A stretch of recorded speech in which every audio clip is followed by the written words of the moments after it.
तो दोस्तों इस वीडियो में बात करने वाले हैं 51वें सीजेआई का। जी हाँ, अभी तो 50वें सीजेआई हमारे डीवाई चंद्रचूड़ साहब हैं, लेकिन उन्होंने अपने सक्सेसर का यहाँ पे नाम अनाउंस किया हुआ है। बोल सकते एक प्रकार से राष्ट्रपति महोदय को उनकी संस्तुति पेश कर दी है कि अगले हमारे सक्सेसर कौन होंगे, तो जस्टिस संजीव खन्ना साहब होने वाले हैं और 51वें नंबर की ये सीजेआई अब बन जाएंगे। इनका कार्यकाल हालांकि 6 माह का ही होने वाला है, तो पूरी जानकारी हम यहाँ जस्टिस संजीव खन्ना साहब की इस वीडियो में डिस्कस करेंगे ताकि आपको भी जानकारी मिल जाए कि क्या कैसे इनके बैकग्राउंड होने वाले हैं और कितना ये फैसला जो है सही होने वाला है। सीनियरिटी के बेसिस पे सारी चीज़ें होती हैं, आपको पता होना चाहिए। दोस्तों में इसको शेयर कर देना है और वीडियो आखिर तक देखना है ताकि सारी जानकारी इसकी लग जाए। बाकी अगर नए हैं तो चैनल सब्सक्राइब कर लेना है ताकि लॉ से रिलेटेड हर एक जानकारी कॉलेज कोर्स करियर की यही इसी चैनल पर आपको मिले सबसे पहले। अपनी प्रोफाइल पे बेस्ट ऑप्शन अपने लिए भी जानना चाहते हैं तो नीचे प्रोफाइल एनालिसिस फॉर्म भी मिल जाएगा जिसको फिल करके जानकारी ले सकते हैं। ये तो रिसेंटली ट्वीट किया था,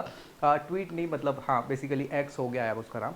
तो संजीव खन्ना साहब का ये ट्वीट था जो इन्होंने बहुत अच्छे से कहीं ना कहीं अपने जस्टिस सिस्टम को बताया हुआ है, तो यहाँ मैंने उसको रखा हुआ है। इनकी लाइफ की अगर बात कर लें संजीव खन्ना साहब मतलब आप बोल सकते हैं ये फर्स्ट नहीं सेकंड जनरेशन वाले लॉयर हैं। ऑब्वियसली बात है, बड़े ये देवराज खन्ना साहब इनके फादर हुआ कर रहे थे, जस्टिस देवराज खन्ना साहब, जो कि दिल्ली हाई कोर्ट में रहे हैं। याद रखिए ये बहुत इंपॉर्टेंट है। 14 मई 1960 में इनका जन्म हुआ था। अब देखिए यही सीनियरिटी का बेस होता है, यानी कि आप रिटायर होंगे अगले 14th ऑफ मई में। लगता है इसका कलर चेंज कर लेता हूं ताकि आपको दिखे। 14th ऑफ मई 2025 तक का इनका कार्यकाल रहेगा। अभी देखिए हमारे 50वें सीजेआई साहब जो है डीवाई चंद्रचूड़ साहब, वो 10 नवंबर को रिटायर हो रहे हैं, है ना। तो 10 नवंबर से लेके इनका जो टेन्योर रहने वाला है वो 14 मई तक होगा। ऑब्वियसली बात है 51वें नंबर का। तो ये तो इनकी बात हो गई, जन्म हो गया भैया, दिल्ली में रहे हैं और यहीं से इन्होंने अपनी स्कूलिंग भी करी हुई है। स्कूलिंग भी दिल्ली प्रेस्टिजियस मॉडर्न स्कूल से करी थी। उसके बाद ग्रेजुएशन इनने दिल्ली यूनिवर्सिटी से करी हुई है। दिल्ली यूनिवर्सिटी से फिर बाद में इन्होंने law centre university of Delhi से इन्होंने लॉ को पर्टिकुलर परस्यू किया हुआ है यहाँ पे। तो ये अपने आप में बढ़िया। फिर इसके बाद अगर इनकी बात कर ले तो इनके चाचा जी जो थे जस्टिस हंसराज खन्ना साहब, चाचा जी थे वो सुप्रीम कोर्ट के सीजेआई रह चुके हैं। अभी पापा जी तो अलग है, वो जस्टिस रहे हैं कहाँ, दिल्ली हाई कोर्ट में। यहाँ पे चाचा जी सीजेआई रह चुके हैं, तो ये अच्छा खासा इनको अनुभव है, सारी चीज़ें आपको मिले। और ये जो जस्टिस खन्ना साहब हैं मतलब हंसराज खन्ना साहब चाचा जी, वो जाने जाते हैं हैबियस कॉर्पस केस के लिए। 1976 में ये केस था और उस पे इन्होंने मतलब अपना निर्णय दिया हुआ था, तो उसके बेसिस पे ये बहुत फेमस है हैबियस कॉर्पस केस के लिए, जो अपने आप में बड़ी चीज़ यहाँ पे हो जाती है। अब हम बात करें इनकी एडवोकेसी की और कोर्ट में कैसे क्या पहुंचे। देखो भाई 1980 के अराउंड इनका कंप्लीशन हो चुका था लॉ का। उसके बाद 83 के अराउंड इन्होंने क्या किया हुआ है, बार काउंसिल ऑफ इंडिया में अपना रजिस्ट्रेशन करा लिया, है ना। और वहीं से दिल्ली में, है ना, तभी से फिर इनका ये करियर स्टार्ट हो जाएगा एडवोकेसी वाला। और आगे चल के ये 30 हजारी कोर्ट, अगर आप बहुत सारी सीरीज वगैरह अगर देखते होंगे तो 30 हजारी जो कोर्ट है दिल्ली का वो बहुत फेमस कोर्ट है ना। सो 30 हजारी कोर्ट से इन्होंने स्टार्टिंग करी अपनी और उसके बाद ये प्रैक्टिस करना चालू कर देते हैं कहाँ पे, दिल्ली हाई कोर्ट में। बहुत बढ़िया। याद रखिए एक और फन फैक्ट आपको यहाँ मैं बताने वाला हूँ आगे चल के। इनकी बहुत अच्छी पकड़ है बहुत सारे मैटर्स पे, चाहे रेट पिटिशन की बात कर ले, पब्लिक लॉ मैटर्स की, डायरेक्ट टैक्सेस की, इनकम टैक्सेस की, prosecutionist, arbitration cases, commercial suit, environmental pollution law जितने हैं, इसके अलावा मेडिकल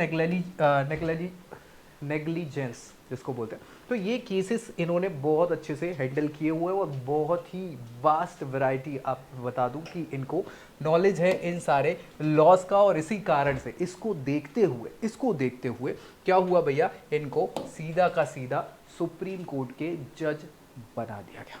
देखो ये हाई कोर्ट के जस्टिस नहीं रहे, चीफ जस्टिस नहीं रहे, उसके बावजूद ये सुप्रीम कोर्ट में सीधे जज बने। ऐसे मैं आपको बता दूं कि पूरी हिस्ट्री में अगर जजेस की हिस्ट्री देखिए जो 6 ही लोग हैं जो डायरेक्ट यहाँ पर प्रमोट हुए सुप्रीम कोर्ट, जिसमें से एक आपके जस्टिस खन्ना साहब। और ये 2019 की बात है ना। 2019 में रंजन गोगोई साहब उस समय तक क्या थे, हमारे सीजेआई हुआ करते थे। तो उन्होंने देखा और यहाँ पे स्टैंडिंग काउंसिल में इनको अपॉइंट कर दिया, ठीक है, दिल्ली हाई कोर्ट। आगे चल के, ठीक है, सो ये अपने आप में बहुत बड़ी चीज़ है। 2019 में इनको सीधा सीधा सुप्रीम कोर्ट में एलिवेशन मिला, बहुत बड़ी बात होती है। और 6 ही लोग हैं ऐसे जिनमें से एक ये, 5 और नाम यहाँ लिखे हुए हैं, आप चाहे तो देख सकते हैं। 1997 के बाद से ये केस ऐसा हुआ है, ठीक है। अगर हम बात करें जस्टिस साहब की, तो 18 जनवरी 2019 को ये सुप्रीम कोर्ट में यहाँ एज अ जस्टिस यहाँ अपॉइंट किए गए थे। और इनका जो कार्यकाल है ऑल टोटल 13 मई 2015 तक होने वाला है, यानी वो सीनियोरिटी की बेसिस पे 51st CJI हो जाएंगे। और भैया 7 मंथ, 6.5 मंथ का लगभग इनका जो है टेन्योर होने वाला है। और ये सारे इनके नोटेबल केसेस हैं जिसमें इन्होंने बहुत अच्छा परफॉर्म किया हुआ है। हाँ, आप देखेंगे तो नाम छोटे मोटे नहीं है, ये अपने आप में जो कानून की पकड़ रखते हैं उनको ये सभी केसेस बहुत अच्छे से याद होंगे, चाहे वो इलेक्टोरल बॉन्ड का केस हो। ये स्कीम जो आई थी आपको पता होगा, इलेक्टोरल बॉन्ड जो चल रहे थे SBI के, उस पर इन्होंने, हाँ, उस बेंच में ये शामिल थे। साथ ही साथ आर्टिकल 370 जो है अपने आप में बहुत बड़ा एक मुद्दा था, उसमें भी ये शामिल थे केस में। Validity of an unstamped arbitration agreement, इस केस में भी ये इन्होंने अच्छा खासा जजमेंट दिया हुआ था। और फिर SC मतलब सुप्रीम कोर्ट, जो मैरिजेस हैं इन रिलेटेबल ब्रेकडाउन, इसमें आर्टिकल 142 की पावर का इस्तेमाल करते हुए इस पे केस पे इन्होंने कहीं ना कहीं जजमेंट दिया हुआ था।